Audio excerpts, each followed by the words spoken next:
Hi, welcome to Fearless Focus. I'm your host, Mimi Evans, owner and operator of Fearless Bookkeeping Services. Today, what I'd like to talk to you about is what to do when you're starting a business.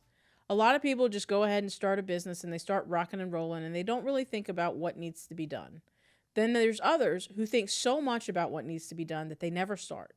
So let's talk about it. What do you need to do when you're starting a business? The first thing you should do is register with the Secretary of State. The reason for that is that it starts by building that corporate veil. We are separating you from your business. Georgia, it's pretty simple. I think it's like $100. You got $100, you can start a business. The next thing that you should probably do is consult with a lawyer and make sure you get an operating agreement set up. Even if it's just you and you don't even plan on having employees, you need an operating agreement. One, it helps people take you seriously. It shows that you care about your business and it's not just a hobby for you. It's something that's for real. The other thing is it helps you is that as you grow your business, which we all hope that we do, you're already ready. You've got an operating agreement that dictates how you operate and how you should make decisions in the future. The next thing you should do is talk to a CPA or a bookkeeper or a tax professional of some sort, please. You don't have to hire them right away. Talk to a few of them. Get an idea for who you're most comfortable with, because at the end of the day, let's be honest, they're going to see probably the most information about you next to your spouse. I mean, we're seeing some confidential stuff. We're seeing your financials, something that most people don't even share with their best friends. So talk to them, interview them, get a feel for them.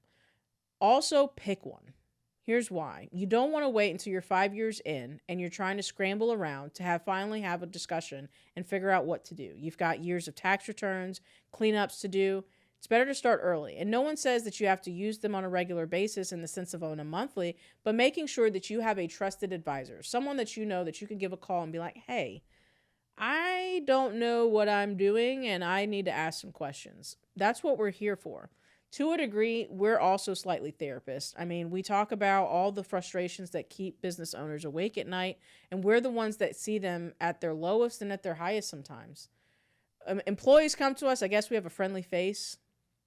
I'm really not quite sure sometimes, but when you're starting a business, you just want to make sure that you're being prepared throughout the way. So let's recap. We want to get the Secretary of State license. We want to go ahead and get that LLC set up, because here's the thing. Again, we can always change from an LLC to an S Corp at a later date. Get the LLC set up, get your EIN, and get your Secretary of State. The next thing you want to do is make sure you're talking to a tax professional and a lawyer. We want to make sure we have the right agreements in place so that in the future, as you grow, you're already prepared. The last thing that I'll say is please get a QuickBooks file. Even if it's the simplest ledger account, simple start, whatever it is, that will save you so much money in the long run. It'll save your tax preparer headaches. It will probably save you money on your tax return, and you'll be in a better position that when growth happens, you've already got the processes and systems in place to withstand it. That's another topic for another day, making sure you have systems in place to withstand your growth.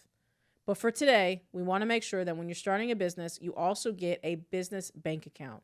Please do not mix your personal and business expenses. That will tear apart that corporate veil. And what it does is it opens you up and your personal assets to acquisition if you're ever sued.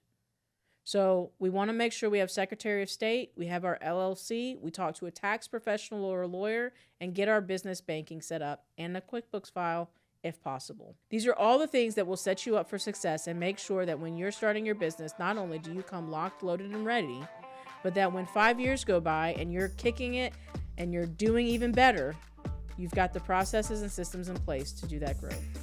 I hope that you'll like, comment, share, subscribe. Also hit the link in our bio to connect to learn more.